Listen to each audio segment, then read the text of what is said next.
Delhi NCR में वायु प्रदूषण के लिए सबसे ज्यादा किसानों की पराली को जिम्मेदार माना जाता है। अब ये बहस का मुद्दा हो सकता है कि किसान पराली जलाने के लिए मजबूर है या फिर वो बस पराली को जला रहा है ताकि उसका नुकसान होने से बच जाए। लेकिन आज हम आपको एक ऐसी जगह लेकर आए हैं जहां पर इसी पराली से कई तरह के प्रोडक्ट तैयार किए जा रहे हैं। मतलब ये पराली को बचाते हैं जलने से। इसका एक और फायदा है, इस प्रोसेस के जरिए आखिर में जो प्रोडक्ट बनकर तैयार हो रहा है वो मार्केट में थर्माकोल के विकल्प के रूप में प्रयोग किया जाने लगा है। अब थर्माकोल का इस्तेमाल जब आप जानते हैं आप करते हैं तो वो मिट्टी में जाता है, सालों साल लैंडफिल साइट में पड़ा रहता है, यानी कि वो डिग्रेडेबल नहीं होता है, खत्म नहीं होता है। और अगर उसमें कहीं आग लग जाए लैंडफिल साइट पर तो यही थर्माकोल जलकर वापस से वायु प्रदूषण का एक बड़ा कारण बन जाता है। तो ये प्रोडक्ट एक है लेकिन इसके फायदे अनेक हैं और किस तरह से ये पराली का एक अल्टरनेट दे रहा है कि पराली जलाओ मत, दूसरा ये थर्माकोल का भी एक विकल्प दे रहा है। तो आज आपको हम लेके आए हैं फरीदाबाद में, धराक्षा इस कंपनी का नाम है जो कि इस तरह के प्रोडक्ट को तैयार कर रही है। तो चलिए आपको लेकर चलते हैं। तो ये फाइनल प्रोडक्ट है जिसे माइसीलियम बोलते हैं और ये विकल्प है मार्केट में थर्माकोल का। अगेन थर्माकोल नुकसान पहुंचाता है हमारे जमीन को, मान लीजिए एनवायरनमेंट को मान लीजिए। ये उसका ऑप्शन है जो कि कंप्लीटली पूरी तरह से बायोडिग्रेडेबल है। अब ये बनता है पराली से। पराली से ये बन कैसे रहा है, क्या प्रोसेस है, उसका एक छोटा सा हिस्सा मैं आपको दिखा रहा हूँ। और अर्पित मेरे साथ में भी हैं, अर्पित धूपर, उनसे भी समझते हैं कि आखिर ये प्रोसेस होता कैसे है। तो यहाँ पर हम एक मशीन देख रहे हैं और ये पराली आप देख रहे हैं। इस पराली को इसमें डाला जाता है और फिर मशीन से प्रोसेस होकर ये बाहर निकलता है। इसमें यहाँ पर हम सिर्फ पानी मिक्स करते हैं, पानी मिलाते हैं और उसका मॉइस्चर हम टेस्ट करते हैं। एक निश्चित टेम्परेचर पर ही हमको ये प्रोडक्ट चाहिए होता है। तो अर्पित, कैसे ये प्रोसेस पूरा होता है, कैसे हम एक पराली से इस एंड प्रोडक्ट तक पहुंचते हैं? जी, तो देखिए माइसीलियम जो है ये एक नेचुरल ऑर्गेनिज्म है, ठीक है। तो मशरूम जो है, मशरूम हम सब खाते हैं, है ना। तो मशरूम बहुत तरह के होते हैं, जिसको हम खाते हैं उसको होता है बटन मशरूम। पर हमने अपनी लैब में टेक्नोलॉजिकली डेवलप करके एक नया मशरूम स्ट्रेन डेवलप किया। अब ये मशरूम क्या करता है, इस मशरूम की हमने ऐसी ट्रेनिंग करी कि ये पराली को डाइजेस्ट कर सकता है। जो आम मशरूम होता है उसको गेहूं का चारा चाहिए, गोबर चाहिए, बहुत सारी और चीजें चाहिए। ये वाले मशरूम स्ट्रेन को केवल और केवल पराली चाहिए। तो हम क्या करेंगे, हम लोग किसानों से पराली को प्रोक्योर करते हैं, उसको हम श्रेड करते हैं, छोटा छोटा हिस्सा करेंगे। अब ये पराली होती है ड्राई, इसको हम लाके इस मशीन में डालेंगे, पानी ऐड करेंगे, क्योंकि कोई भी लिविंग ऑर्गेनिज्म है, कोई भी मशरूम स्पीशीज है, उसको मॉइस्चर चाहिए, उसको पानी चाहिए ग्रो करने के लिए। तो अब ये जब मॉइस्चर प्लस पराली वाला जो हमारा मटेरियल हुआ, इसको सबसे पहले स्टेप में हम इसको क्लीन करना होता है, यानी हम लोग को इसको स्टीम से इसको ट्रीट करते हैं ताकि हमारा इसके अंदर जो अभी के तौर पे माइक्रो ऑर्गेनिज्म है वो सारे मर जाएं और वो खाली जगह बचे। फिर उसके अंदर हम अपना मशरूम स्ट्रेन डालेंगे, ठीक है। इस प्रोसेस को टेक्निकली बोला जाता है इनोकुलेशन, यानी कि हम अपना कल्चर इसके अंदर डालेंगे। तो जैसे हिंदुस्तान में सब लोगों ने किया होगा कि दूध में आप थोड़ा सा दही मिलाइए पूरा दही बन जाता है, उसी तरह से जब हम इसमें थोड़ा सा मशरूम स्ट्रेन मिलाएंगे, वो मशरूम स्ट्रेन पूरा उसको कवर कर लेगा, पूरा पराली को कवर कर लेगा, पूरा पराली के ऊपर फैल जाएगा। अब जब मशरूम स्ट्रेन फैलता है तो अपनी सबसे पहले जड़ें फैलाता है। उस जड़ों को टेक्निकली बोला जाता है माइसीलियम, इसीलिए इस प्रोडक्ट का नाम भी माइसीलियम पैकेजिंग पड़ा। आपने जो तैयार किया है लैब में वो मशरूम की स्टेन है जो आपने डेवलप करी है, उसको इसमें मिलाते हैं तो इस तरह से बैग्स बनते हैं। फिर इन बैग्स में वो जो आपका मटेरियल है उसको आप मिलाते हैं, जो मशरूम की स्टेन है, उसके बाद से फिर उसमें से वो निकलना शुरू। जैसे आप मान लीजिए किसी पौधे का बीज अंकुरित होता है, वैसे ही वो उसमें अंकुरित होगा, वो अपनी पहले जड़ें फैलाएगा, उस जड़ों को हम बोलेंगे माइसीलियम। अब वापस से याद करने वाली बात यह है कि ये ऑर्डिनरी मशरूम नहीं है, तो इसकी जो जड़ें हैं ना वो बहुत मजबूत है। तो वो जड़ें क्या करती है, पराली को बांध के रखती है अपनी जगह पे बहुत कस के, ठीक है। क्योंकि वो जब बांध के रखती हैं तो इस पराली और इस माइसीलियम को जब हम मोल्ड में डालते हैं, कोई भी शेप में हम डालते हैं, तो वो उस मोल्ड का शेप ले लेता है, उसको भी वो कस के पकड़ता है। फिर इस मटेरियल को हम उठा के अवन कर देंगे, तो अवन में क्या है कि जो उसका माइसीलियम है, जो मशरूम स्ट्रेन है, वो तो मर जाएगा और जो हमारे पास बचा सिर्फ पराली बचा, पराली और मशरूम की जड़ें, ठीक है। पर ये इतना स्ट्रॉन्ग है, जैसे आपने अभी ये प्रोडक्ट देखा कि ये इतना स्ट्रॉन्ग प्रोडक्ट है कि ये थर्माकोल से भी ज्यादा स्ट्रेंथ रखता है। ये थर्माकोल से भी 2 गुना ज्यादा स्ट्रेंथ रखता है और थर्माकोल से भी ज्यादा कुशनिंग प्रोवाइड करता है। लेकिन पूरे एंड टू एंड प्रोसेस में शुरू से लेके आखिर तक हम पूरे प्रोसेस में एक भी केमिकल का यूज नहीं करते। कंप्लीट ऑर्गेनिक है ये। कंप्लीट ऑर्गेनिक प्रोसेस है। पहली बार ऐसा है कि कोई इसको इतने कॉस्ट इफेक्टिव तरीके से बना पा रहा है। पहली बार है विश्व में कि कोई इसकी कॉस्ट को इतना कम कर पाया कि वो थर्मोकोल के आसपास आ पाती है। ठीक है, अभी भी महंगी है, पर अगेन वो स्केल से हम लोग उसके बराबर भी आ जाएंगे। पर इतना कम भी आज तक कोई नहीं कर पाया। तो इसमें बहुत सारी टेक्नोलॉजिकल इनोवेशंस लगी, बहुत सारी हमने इंजीनियरिंग की नई मशीन्स बनाई जो कि आज तक एग्जिस्ट नहीं करती थी। बहुत सारे हमने स्ट्रेन में डेवलपमेंट्स करे, हमने बहुत सारा सिस्टम में इंप्रूवमेंट्स करे, जिसकी वजह से हम आज यहाँ तक पहुंचे हैं। और अभी हम ये पैकेजिंग कंपनीज को प्रोवाइड करते हैं और उनकी ब्रेकेज रिड्यूस करते हैं। मैं इसी पे आ रहा था कि इसकी हम स्ट्रेंथ की बात क्यों कर रहे हैं और क्यों हम कह रहे हैं कि ये जो हमारा थर्माकोल है उसका ऑप्शन है, ये थर्माकोल से ज़्यादा मजबूत है। इसका फ़ायदा क्या हुआ? थर्माकोल यूज़ होता है ऐसी चीज़ों की पैकेजिंग में, जैसे ग्लास हुआ, उसको प्रोटेक्ट करने के लिए। कई बार थर्माकोल टूटता है तो वो ग्लास टूटता है, जिससे कॉस्ट ज़्यादा बढ़ जाती है, क्योंकि ये काम थर्माकोल का कर रहा है, कुशनिंग भी उतनी दे रहा है, लेकिन ये जल्दी टूटता नहीं है। तो ये एक बेनिफिट है उन कंपनीज के लिए जो कि पैकेजिंग में पहले थर्माकोल को यूज कर रहे थे। तो अभी हम ये देख रहे हैं ये क्या बनाया है और इस तरह के कितने प्रोडक्ट हैं। तो देखिए, ऐसे हमारे पास बहुत सारे प्रोडक्ट्स हैं। हम अलग अलग कंपनीज के लिए प्रोडक्ट डेवलप करते हैं। उनका जो भी प्रोडक्ट का शेप और साइज है, हम कोई भी शेप और साइज बना सकते हैं। अब आप ये समझिए कि एक कंपनी है जिसका पहले मान लीजिए अमेजॉन फ्लिपकार्ट पे शिपिंग करते हुए ब्रेकेज मान लीजिए 10% आ रहा था, मेरे साथ आने पे उनका breakage less than 1%, less than 2% पे आ जाता है। तो वो जो है उनका सीधा का सीधा सेविंग है। ठीक है, दूसरी चीज यही जो फैक्टर है, ये शायद इसके कॉस्ट को फिर कंपनसेट कर देता है। करेक्ट। तो आज की डेट में जो भी मेरे कस्टमर है उनकी हम कॉस्ट कॉम्पनसेट कर पा रहे हैं, क्योंकि हम उनकी ब्रेकेज रिड्यूस कर देते हैं, उनकी हम ब्रांडिंग में हेल्प करते हैं। तो अब जैसे ये मटेरियल है, क्योंकि ये थर्मोकोल नहीं है तो ये आग भी नहीं पकड़ेगा। अब ये आग नहीं पकड़ेगा तो इसमें मैं ऐसी लेजर एंग्रेविंग कर पाता हूँ। तो मैं कंपनी की ब्रांडिंग, कंपनी का लोगो, कंपनी का अनबॉक्सिंग एक्सपीरियंस, इन सब में भी फायदा पहुंचाता हूँ। कि आप थर्माकोल के साथ नहीं कर सकते क्योंकि वो जल जाएगा।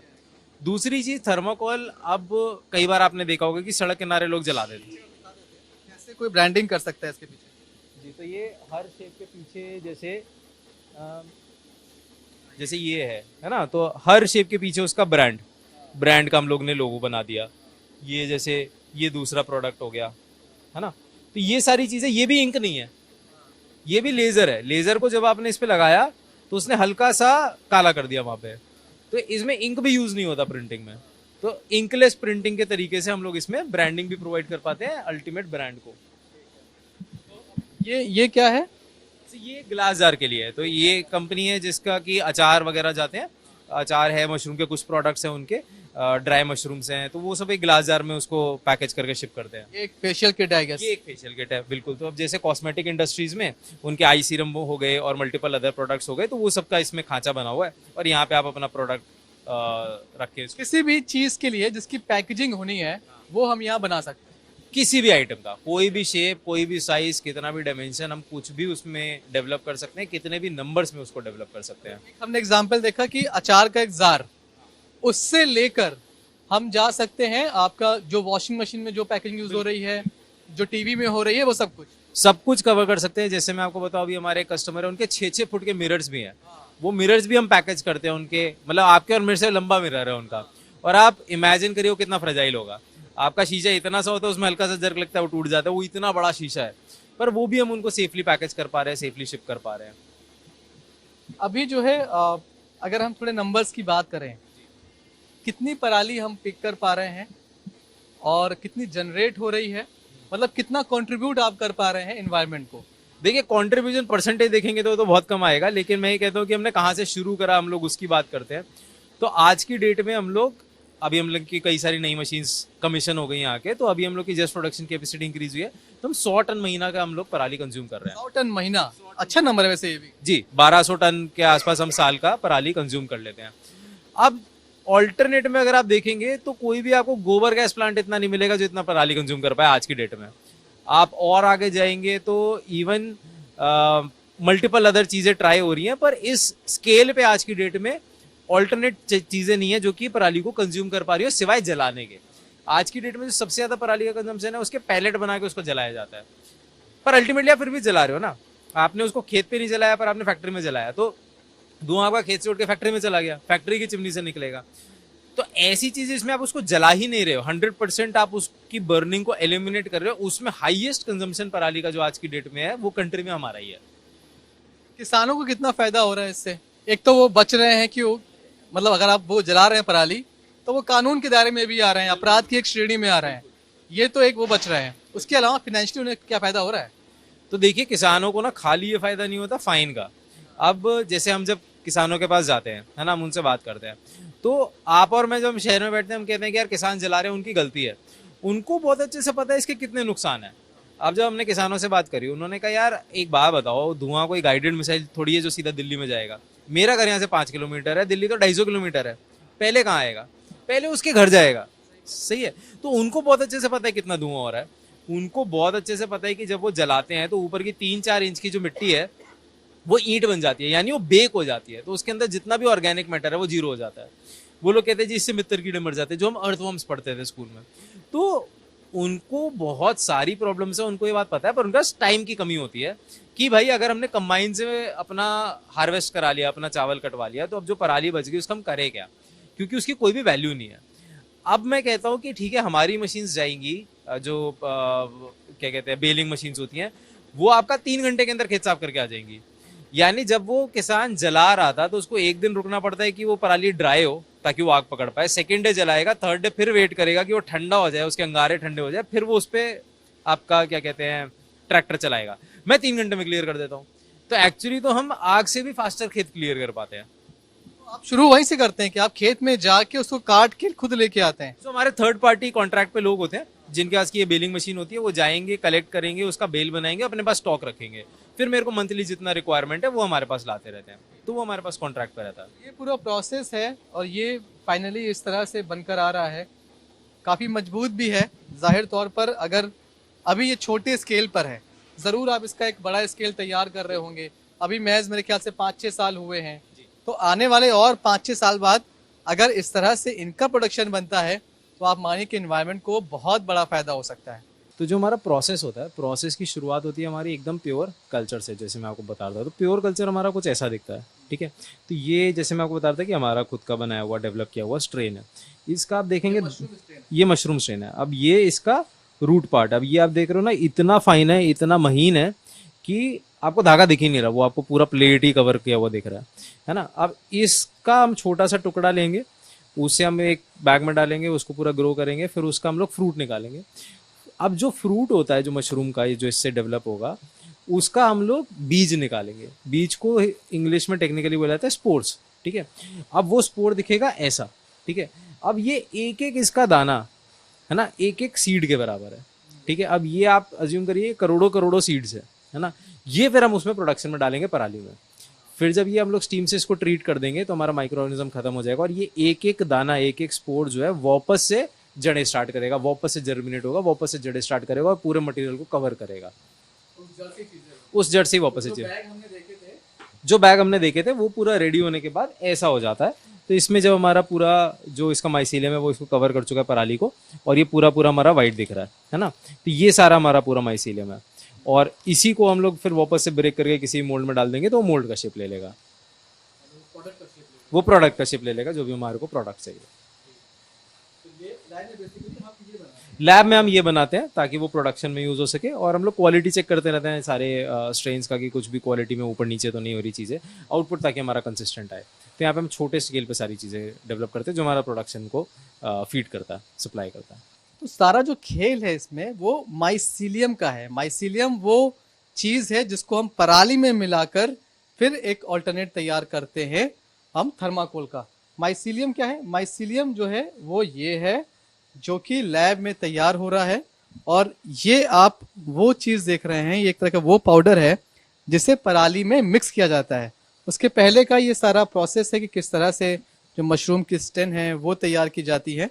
तो जो सारा जो इनोवेशन है अर्पित का, वो ये माइसीलियम तैयार करने का है, जो कि दुनिया में बहुत कम हो रहा है। शुरू तो देखिए मेरा हमेशा से ये स्टार्ट हुई पोल्यूशन को ध्यान में रख के। तो 2020 के अराउंड की बात है। तो तब मैं ये तब मुझे ये लगा कि यार देखिए एयर पोल्यूशन का जो हमारा क्वांटिटी है वो हर साल बढ़ता जा रहा है। एंड एज अ इंडिविजुअल जिसने कि काफ़ी ज़्यादा प्रिविलेज बैकग्राउंड से आते हैं, हमने प्रिविलेज एजुकेशन ले लिया, तो कि हम इसको क्या कंट्रीब्यूट कर सकते हैं। नॉट जस्ट कि किसी एनजीओ को कुछ दान दे दिया, पर क्या हम एक्टिवली इस प्रॉब्लम को सॉल्व कर सकते हैं। तो इस थॉट से स्टार्ट किया था 2020 के अराउंड धराक्षा। सो धराक्षा का लिटरल मतलब यही है, धरती की रक्षा। सो धरा प्लस रक्षा से बना धराक्षा। इनिशियल हमने स्टार्ट किया था, हम फिगर आउट कर रहे थे कि क्या कर सकते हैं, किस तरीके से हम बल्क में पराली को प्रोक्योर कर सकते हैं सो दैट कि उसको जलाना ना पड़े, उससे पोल्यूशन ना हो। तो पहली जो चीज़ें 2-3 चीज़ें सामने आई वो आई कि आप इससे मशरूम उगाइए, ठीक है। तो इनिशियली तो ज़्यादा अकल नहीं थी, ज़्यादा अंडरस्टैंडिंग नहीं थी, ज़्यादा चीज़ों की समझ नहीं थी। तो हमने सोचा कि हम एक मशरूम फार्म लगाते हैं, हम लोग पराली से मशरूम उगाएंगे और उसको फिर हम एक्सपोर्ट कर देंगे यूरोपियन मार्केट्स में, और उसी से हम लोग उसी को ग्रो कर लेंगे, तो हम लोग कुछ पराली को कंज्यूम कर पाएंगे। जब मशरूम प्लांट लगाया तो रियलिटी समझ में आई, तो प्रॉब्लम समझ में आई जो मशरूम फार्मर्स को देखने को मिलती है, जो हमारे किसान भाइयों को देखने को मिलती है, वो ये होती है कि मशरूम में एक तो रिजेक्शन बहुत ज़्यादा होता है, दूसरा मशरूम का शेल्फ लाइफ इतना कम है कि उसको एक्सपोर्ट कर पाना बहुत ही मुश्किल है। उसको ड्राई करना पड़ेगा, कैन करना पड़ेगा, एंड अगेन फिर उसका उतना मार्केट में प्राइस नहीं मिलता प्रोडक्ट का। तो जब ये लगाया तो समझ में आया कि यार ये तो बहुत ही प्रॉब्लमेटिक चीज़ है कि कोई भी इंडिया से बड़ा मशरूम फार्मर निकल नहीं पा रहा, उतना बड़ा मशरूम फार्मर नहीं निकल पा रहा जैसे नीदरलैंड्स में हम देखते हैं या बाकी यूरोपियन कंट्रीज में देखते हैं। तो फिर हम ये थॉट लेके चले गए हम लोग एक बायोटेक्नोलॉजी रिसर्च इंस्टीट्यूट में, जिसका नाम है रीजनल सेंटर फॉर बायोटेक्नोलॉजी। और हमने कहा कि हम लोग डिसीज रेजिस्टेंट स्ट्रेन बनाना चाहते हैं ताकि रिजेक्शन ना आए। अगर रिजेक्शन नहीं आएगा मशरूम में, बीमारी नहीं आएगी मशरूम में, तो मशरूम की पैदावार बढ़ेगी और अल्टीमेटली हम उसको एक्सपोर्ट कर पाएंगे, कॉस्ट सेंस बना पाएगा। तो पहले तो वहाँ पे ही अपने आप में चैलेंजेस कि आप जो प्रोजेक्ट उठाना चाह रहे हो वो एक कोर बायोटेक का पीएचडी रिसर्च प्रोजेक्ट होता है जिसमें खुद से बहुत साल लगते हैं। पर कहीं ना कहीं हमारी जिद के आगे उन्होंने कहा चलो ठीक है, आप एक बार अपॉर्चुनिटी करके देखो, रिसर्च करके देखो। तो जब 1-2 साल की हमने रिसर्च करी तो हमारे को उसमें कई चीज़ें समझ में आई जो कि मशरूम्स कर सकते हैं। कई चीज़ें ऐसी समझ में आई कि हम लोग मशरूम के अंदर प्रॉपर्टीज डेवलप कर सकते हैं। एक बार वो रिसर्च समझ में आनी शुरू हुई तो हमें ये समझ में आया कि हम मशरूम से नए मटीरियल्स भी डेवलप कर सकते हैं। ये हमारे लिए बड़ा ही एक्साइटिंग मोमेंट था कि ना सिर्फ हम नए मटीरियल्स डेवलप कर रहे हैं जो कि पेट्रोलियम ड्रिवन प्रोडक्ट्स का ऑल्टरनेटिव है, पर हम पराली को भी कंज्यूम कर रहे हैं। तो वहाँ से शुरुआत हुई कि ठीक है, इसको हम लोग फुल फ्लैश बड़े स्केल पे डेवलप करते हैं। फिर हमने और 1.5 साल उसमें R&D करा, जिसमें कि हमने ये कल्चर डेवलप करा जो भी मैंने आपको लैब में दिखाया, जिसमें कि प्रॉपर्टीज आ रही है, कंसिस्टेंसी आ रही है, क्वालिटी आ रही है। उसके बाद फिर 1.5 साल और हमने प्रोटोटाइपिंग करी, कुछ कस्टमर्स के साथ पायलट करे। फिर उसके बाद अल्टीमेटली हमने पिछले 2 साल में ये प्लांट एस्टैब्लिश किए यहाँ पे, जिसमें कि हम लोग प्रोडक्शन करते हैं और कस्टमर्स को सर्विस करते हैं। तो अब कितना फायदा दे पा रहे हैं एनवायरनमेंट को, कितना हम वो उठा पा रहे हैं और क्या फ्यूचर देखते हैं? तो देखिए, इंडिया में जो पराली का बर्निंग है वो बहुत बहुत बहुत ही ज़्यादा है, ठीक है। तो अलग अलग नंबर्स, अलग अलग डेटा पॉइंट, सब जगह से अलग अलग सोर्सेज से अलग अलग नंबर आते हैं। पर एक जो नंबर हम मानते हैं वो है कि पंजाब हरियाणा की अगर मैं खाली बात करूं तो ऑलमोस्ट 2 करोड़ टन हर साल हम लोग मटेरियल जला देते हैं। तो क्या हम इतना मटेरियल कंज्यूम कर पाते हैं? तो हमने जब हिसाब लगाया तो हमारा ये है कि आज की डेट में भले ही हम 100 टन पे है महीना, यानी साल का 1200 टन, पर अगर हम इसको स्केल कर पाते हैं और हम लोग इसको 2 करोड़ टन कंज्यूम कर पाते हैं तो हम इतना पोल्यूशन रोक देंगे कि पूरे हिंदुस्तान में सारी गाड़ियां जितना 3 महीने तक करती है, जिसमें मैं पर्सनल और कमर्शियल कंबाइंड की बात कर रहा हूँ। सिमिलरली हम इतना पोल्यूशन रोक देंगे कि जितना कि हमारे देश के सारे थर्मल पावर प्लांट्स, यानी कि जितने भी एनटीपीसी से कोल फायर्ड पावर प्लांट जितना धुआं करते हैं 45 दिन में, उतना पूरा धुआं हम रोक सकते हैं। तो जो इसका इम्पैक्ट है वो बहुत ज़्यादा है। आज की डेट में अगर मैं पराली बर्निंग की बात करूँ तो हमने अगेन फिर इसमें अनुमान लगाया कि जितना पराली बर्निंग होता है 2 करोड़ टन, अगर मैं ये मानूं कि ये वाला सिर्फ और सिर्फ पंजाब हरियाणा और दिल्ली के एरिया में ही ये पोल्यूशन सीमित है, ये जा नहीं रहा हवा की वजह से, कहीं इधर उधर स्प्रेड नहीं हो रहा, तो ये हमारा निकल के आया था कि 8 किलोमीटर की हाइट तक का पोल्यूशन क्रिएट करता है। यानी 8 किलोमीटर की हाइट तक आपकी हवा जो है वो बहुत ही खराब हो जाएगी। ये हम पूरा एलिमिनेट कर सकते हैं। तो देखिए, स्कोप बहुत है, इम्पैक्ट बहुत है, पर अगेन जर्नी की अभी शुरुआत है। अभी हमारी R&D कंप्लीट हुई है, प्रोडक्शन कैपेसिटी एस्टैब्लिश हुई है। अगला स्टेप है कि हम इसको स्केल करें, बहुत सारे कस्टमर्स तक पहुंचे, बहुत सारे कस्टमर्स की प्रॉब्लम सॉल्व करें, ब्रेकेज की, डिस्ट्रीब्यूशन की, और उसके बाद अगर अगले हम 4-5 साल में इसको स्केल कर पाए, पैन इंडिया अपनी फैक्ट्रीज एस्टैब्लिश कर पाए, तो हम लोग ये पराली से पोल्यूशन बर्निंग की प्रॉब्लम को तो हम डेफिनेटली सॉल्व कर सकते हैं। अभी हम 1200 टन ले रहे हैं, इसका कोई क्या आपको इसमें पोल्यूशन के? हाँ वो निकालूं, हाँ बता।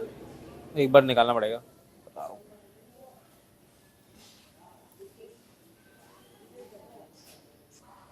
तो आज की डेट में हम जो पराली कंज्यूम कर रहे हैं, हम ऑलमोस्ट 100 टन पर मंथ के आसपास हम पराली कंज्यूम कर रहे हैं।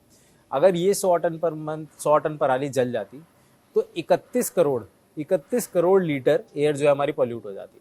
तो हर महीने में 31 करोड़ लीटर के बराबर का एयर पोल्यूशन सॉल्व कर रहा हूँ। 12 से मल्टीप्लाई कर दे तो ऑलमोस्ट 400 450 करोड़ लीटर एयर को हम पॉल्यूट होने से बचा रहे हैं आज के करंट के स्केल पे। और ऑब्वियसली इसको हम बहुत ज़्यादा स्केल पे मल्टीप्लाई कर सकते हैं जैसे जैसे हम लोग अपने कस्टमर्स को बढ़ा पाते हैं, नए कस्टमर्स को ऑनबोर्ड कर पाते हैं। हर महीने 31 करोड़ लीटर हवा, 31 करोड़ लीटर हवा तो पोल्यूशन से बचा रहे हैं। अगर ये 100 टन जल जाता तो 31 करोड़ लीटर हवा पोल्यूट हो जाती। अभी इसका मार्केट कैसा है, डिमांड कैसा है? तो देखिए अभी क्योंकि कॉस्टिंग हम लोग की थोड़ी सी हायर है तो इसकी वजह से पूरा मार्केट अडॉप्ट नहीं कर पाते, लेकिन जहाँ पे भी कस्टमर्स की ब्रेकेज की प्रॉब्लम है, जहाँ पे भी कस्टमर्स को ट्रांजिट में ब्रेकेज की प्रॉब्लम है, वहाँ पे हम लोग आज की डेट में सोल्यूशन प्रोवाइड कर पाते हैं। प्लस कई सारे कस्टमर्स के लिए क्या है कि हम लोग उनकी पैकेजिंग की पूरी शेप ही बदल देते हैं, तो उस केस में भी हम उनकी कॉस्टिंग मीट कर पाते हैं। तो वैसे कस्टमर्स जो हमारे ऑन बोर्ड हो जाते हैं। तो जरूरी नहीं है कि मैं सेम शेप जैसे थर्माकोल की लग रही है वैसे ही कुशनिंग दूं, क्योंकि मेरी कुशनिंग बेटर है, मैं उसे कम स्पेस में भी आपको प्रोडक्ट सेव करके दे सकता हूँ। अगर मैं कम स्पेस में प्रोडक्ट सेव करके देता हूँ तो कस्टमर का एक और फायदा होता है, वो होता है ट्रांसपोर्टेशन कॉस्ट। तो वो ट्रांसपोर्टेशन कॉस्ट भी बचता है, तो नेट उनको फायदा ही पड़ता है, हर कस्टमर को फायदा ही पड़ता है, चाहे ब्रेकेज में हो, चाहे ट्रांसपोर्टेशन कॉस्ट में हो, चाहे लॉजिस्टिक्स में हो, कहीं ना कहीं से उनको पूरा नेट प्रॉफिटेबल ही रहता है नई टाइप की पैकेजिंग में। ऊपर दिया था कि कोई ग्लास मान लो हाँ, 4,000 हाँ, रुपए का, हाँ। तो गया टूटा वापस आया तो उसकी कॉस्ट 8,000 रुपए हो गई, करेक्ट, हम वो बचा रहे हैं। उसका आप एग्जाम्पल दे दीजिए। ठीक ठीक है। तो जैसे मैं एग्जांपल देता हूँ, एक हमारे कस्टमर है जिनकी की करंटली ग्लास बॉटल्स में शिपिंग है, बहुत ही हाई एंड लिक्विड्स वो लोग शिप करते थे। उनकी 15% ब्रेकेज थी और उनकी बॉटल की कॉस्ट 300 रुपये, तो 15% हो गया 45 रुपये। मैंने उनको जो पैकेजिंग प्रोवाइड करी वो मात्र 35 रुपये की पैकेजिंग प्रोवाइड करी, यानी कि उनको डायरेक्ट सेविंग 5 रुपये की है, प्लस वो 25 रुपये की पैकेजिंग ऑलरेडी यूज कर रहे थे। तो हालांकि रेट 10 रुपये बढ़ा पर उनका 45 रुपये बचने लगा। तो ओवरऑल उनको नेट 35 रुपये का फायदा हुआ हमारे प्रोजेक्ट में आने से, हमारे चीज़ों को हमारी पैकेजिंग को अडॉप्ट करने से। पर पीस 35 रुपये का फायदा हुआ। ऐसे भी इसलिए सकते हैं कि जैसे हमने तो कंपेयर करते हुए कि आपने थर्माकोल में कोई ग्लास भेजा, हाँ तो उसमें वो मेरा 4,000 रुपए का है, हाँ अब वो जाते जाते टूट गया, हाँ फिर वो वापस आया, हाँ, तो जाने का एक ट्रांसपोर्टेशन, आने का ट्रांसफर वापस आने का ट्रांसपोर्टेशन, और मिरर का प्राइस। ग्लास भी जो लॉस है, हाँ या उसको फिर आप चेंज करके दोगे दूसरा, टोटल जो आपको एक कॉस्ट पड़ी उसको बिजनेस ओनर को वाले को वो पड़ी 8,000 रुपए के आसपास, एक नया ग्लास प्लस ट्रांसपोर्टेशन। तो अगर हम पैकेजिंग अच्छी दे रहे हैं तो उसको हम हर चीज़ से बचा ले रहे हैं। हाँ एक ये वाला पॉइंट, और दूसरा वो किसी प्रोडक्ट की जो कॉस्ट है ब्रोकरेज के केस में वो कितना अंतर पड़ता है अगर वो थर्माकोल यूज़ करता है और अगर वो आपका यूज़ करता है। तो देखिए जैसे एग्जांपल के लिए लेते हैं कि एक हम लोग का कस्टमर है जो कि मिरर्स को पैकेज करता है ना। मिरर उनका काफ़ी बड़ा मिरर होता है, अमूमन मान लीजिए 4,000 के आसपास का वो मिरर होगा। अब अगर ये थर्माकोल की पैकेजिंग कर रहे थे, है ना, ये मिरर ज़्यादा ज़्यादा टूट जाता है, तो उसका ट्रांसपोर्टेशन का कॉस्ट प्लस रिवर्स ट्रांसपोर्टेशन का कॉस्ट प्लस मिरर का कॉस्ट, फिर वो रिप्लेसमेंट में नया मिरर भेजेंगे कस्टमर को। तो ये मोटा मोटा जो उनका मिरर 4,000 का था वो उनको टोटल प्रोडक्शन में आके 8,000 का पड़ जाता है, जिसको कि उनको बेचना पड़ता है 10,000 में। तो नेट कॉस्ट जो है जो मैन्युफैक्चरर है उसको भी ज़्यादा पड़ती है, जो कंज्यूमर है उसको भी ज़्यादा देनी पड़ती है। यहीं जब हमारी पैकेजिंग आती है तो हम इसको ब्रेकेज से ही होने से ही बचा लेते हैं। तो अगर प्रोडक्ट टूटेगा ही नहीं तो मैन्युफैक्चरर को भी फायदा होता है और वही फायदा वो फिर कस्टमर को भी पास ऑन कर पाते हैं। तो इस पूरे हमारे प्रोसेस में हम लोग अल्टीमेटली कस्टमर को बहुत ज़्यादा फायदा दे पाते हैं उनकी नेट लॉजिस्टिक्स कॉस्ट कम करने में। ठीक है, अभी अब जब ये एंड यूजर के पास पहुंचता है इसको बेसिकली प्रोडक्ट से मतलब है, पैकेजिंग से नहीं। हाँ, उसने प्रोडक्ट यूज कर लिया, अब वो पैकेजिंग यानी कि ये उसके लिए वेस्ट है, पर उसका फिर वो कस्टमर क्या कर सकता है बजाय इसके कि वो उसे फिर बिन करे और फिर वो पहुंचे आपकी लैंड साइड तक। तो देखिए जब थर्माकोल आता है तो कस्टमर के कोई ऑप्शन नहीं है पर उसको फेंकना ही पड़ेगा, जो कि अल्टीमेटली लैंडफिल में जाएगा। लैंडफिल में वो हजारों साल तक पड़ा रहेगा। अगर लैंडफिल में आग लग गई तो वो जल जाएगा और एक वो जहरीली गैस प्रोड्यूस करेगा जिसको बोला जाता है स्टायरीन गैस, जो कि एक नॉन कार्सिनोजन है। पर यहीं अगर मेरी पैकेजिंग कस्टमर के पास पहुंचती है तो कस्टमर के पास एक कंपोस्टेबल प्रोडक्ट पहुंचे, कंपोस्टेबल पैकेजिंग पहुंची है, जिसके साथ हम सीड्स का एक छोटा सा पैकेट भी देते हैं। तो कस्टमर इसी पैकेजिंग को अपने आसपास के गमलों में डाल सकता है विद द सीड्स। उसके आप ऊपर पानी डालोगे तो वहां पे एक पौधा निकलेगा। कंपोस्ट उसके पास पूरी रेडीली अवेलेबल है, अगले 4-5 महीने तक उसमें कोई खाद डालने की जरूरत नहीं पड़ेगी। यहीं अगर कस्टमर के पास मान लीजिए गमले नहीं है, नियरेस्ट अवेलेबिलिटी नहीं है और वो उसको डिस्पोज भी करते हैं, तो भी वो कंप्लीटली बायोडिग्रेड हो जाएगा, कंपोस्ट बन जाएगा एंड वो कहीं पे भी पॉल्यूशन क्रिएट नहीं करेगा। तो तोड़ के आप सिंपली डाल सकते हैं जमीन में, नियरेस्ट सॉइल में। वो खाद का काम करेगा, उसमें 0 केमिकल्स हैं, तो किसी भी तरह से आसपास की सॉइल को पोल्यूट नहीं करेगा, बल्कि कंपोस्ट होकर खाद की तरह उस सॉइल को न्यूट्रिएंट प्रोवाइड करेगा। शार्क टैंक की जर्नी कैसे रही, क्या हासिल हुआ वहां से? तो देखिए शार्क टैंक पे जो हम गए, वाकई आप लोग सिर्फ पैसे के लिए गए थे? तो वो बोले कि हम एक्सपर्टीज के लिए गए थे, मुझे ब्रीफ किया गया। हाँ, तो हम एक्चुअली वहाँ पे पैसे के लिए नहीं गए थे, क्योंकि जैसे मैंने देखा कि शार्क टैंक पे टिपिकली एंजल राउंड्स होते हैं और एंजल राउंड हम उससे पहले ही कर चुके थे। हम वहाँ पे गए थे शार्क सी एक्सपर्टीज के लिए, क्योंकि आप ये समझिए वो एक ऐसा शो है जहाँ पे 5 यूनिकॉर्न फाउंडर्स आपके सामने बैठे हैं। तो उनकी जो एडवाइस है, उनके जो पिछले 10-15 साल की लर्निंग्स है, अगर आप वो ले पाए तो आप अपने बिजनेस को बहुत तेजी में ग्रो कर सकते हैं। इसी थॉट प्रोसेस के साथ हम गए थे। एंड दूसरा हमारा जो ऑब्जेक्टिव था वो ये था कि हम लोग अपनी कंट्री को ये अवेयर कर पाए कि एक नया प्रोडक्ट मार्केट में आ रहा है, एक नई टाइप की पैकेजिंग मार्केट में आ रही है। एंड ऑल्सो क्या है कि मार्केट में कुछ ऐसे चीप कॉपी करने वाले प्रोडक्ट्स भी है, जिनकी कि अभी R&D कंप्लीट नहीं है, पर उन्होंने प्रोडक्ट मार्केट में उतार दिया। उससे क्या है कि लोगों का नेट टेक्नोलॉजी पे ही कॉन्फिडेंस कम हो जाता है। आपने मान लीजिए कॉम्पिटिटर का प्रोडक्ट लिया जो कि ह्यूमिडिटी में खराब हो गया, आपको लगेगा पूरा माइसीलियम ह्यूमिडिटी में खराब हो जाता है, लेकिन ऐसा नहीं है। आप एक बार हमसे बात करिए, हमारा एक स्टेबल प्रोडक्ट लीजिए जिसकी सरफेस फिनिश कंसिस्टेंट आएगी, जिसमें आपको प्रोडक्शन टाइम पे मिलेगा, जिसमें आपको क्वालिटी कंसिस्टेंट मिलेगी, रिपीटेबल मिलेगी, प्रोडक्ट मॉइस्चर से खराब नहीं होगा। तो एक वो भी एस्टैब्लिश करना था कि ठीक है, अगर आप नियर बाय किसी के टच में है तो आप एक बार एक ऐसी कंपनी से बात करिए जिसने 4-5 साल R&D में दिए हैं, जिसका कि प्रोडक्ट बहुत स्टेबल है। वो भी हमारी कम्युनिकेशन अच्छे से स्प्रेड हो गई, लोगों ने काफ़ी पसंद किया हमारी वीडियो को, काफ़ी प्यार मिला वीडियो पे, तो वो चीज़ काफ़ी अच्छे से स्प्रेड हो गई, तो काफ़ी अच्छा रिस्पॉन्स रहा शार्क टैंक वीडियो का।